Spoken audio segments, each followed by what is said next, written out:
आज सोनपुर रे फुटी था गुड़ी। सोनपुर सहर में बुलुछि बंधुक बोमा। खुलमखुला डकायती करने को बंधुक बोमा धरी गाड़ी में बुलुंट दुर्बृत्त। आज एभली एक घटनार पर्दाफाश करिछि सोनपुर पुलिस। सोनपुर सहर कौन एक व्यावसायिक प्रतिष्ठान को डकायती करने को योजना कर बुलुवा बेले सेमानक योजना को पंड करिछि सोनपुर पुलिस। 3 जण दुर्बृत्त मान गिरफ करिछि। सेमाने हेले उलुंडा थाना पत्रापल्ली गाँवर देवाशीष पंडा, सोनपुर सहर ब्लॉक छकर शुभ्रांशु कुमार उर्फ सोनू, वीर महाराजपुर थाना चंपामाला ग्रामर शुभम प्रीतम होता उर्फ विकी। सेमानक ठारू 2टी बंदूक, 6टी गुड़ी, गोटे बोमा, नगद 20,000 टंका, गोटे छुरी और एक कार जबत करा जायछि। ए घटना रे एसपी नारायण नायक एक सांबादिक सम्मेलन करी यार सूचना दैछन्ति। शुणन्तु एसपी कोन कहउछन्ति।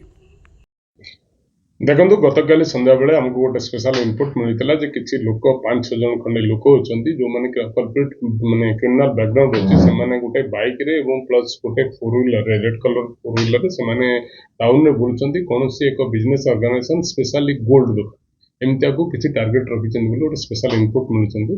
मिलिबा परे हमर टाउन पुलिस ताको अलर्ट हिजे एवं हमर विभिन्न जगह रे जांच चलतिला।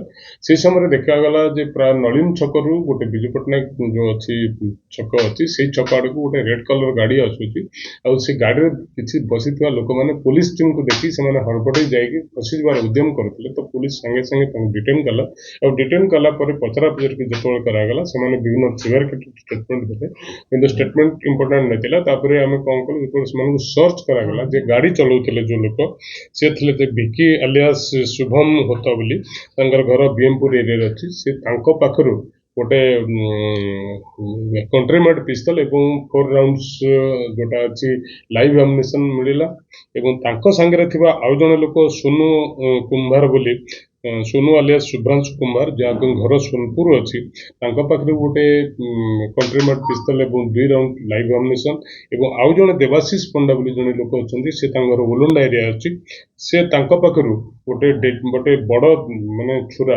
स्प्रिंग छुरा मिलला।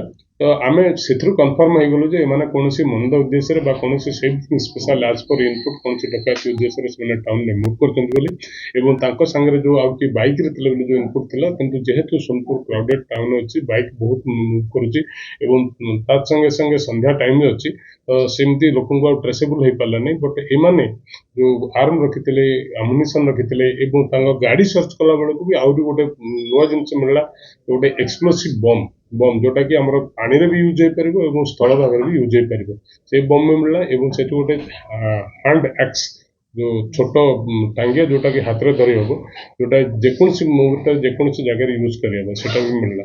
तो वी बीइंग डबल जो कन्विंस्ड जे माने कोनसी क्राइम करिया पे ठीक असम्बर्ड हेतिले विभिन्न जगह उलुंडा बीएमपुर सोनपुर अंचल तो ये बाबद आमर टाउन एएससी जादव बांकर रिपोर्ट उपरे गोटे केस रजिस्ट्रेशन होती एवं केस तदंत चालू रही।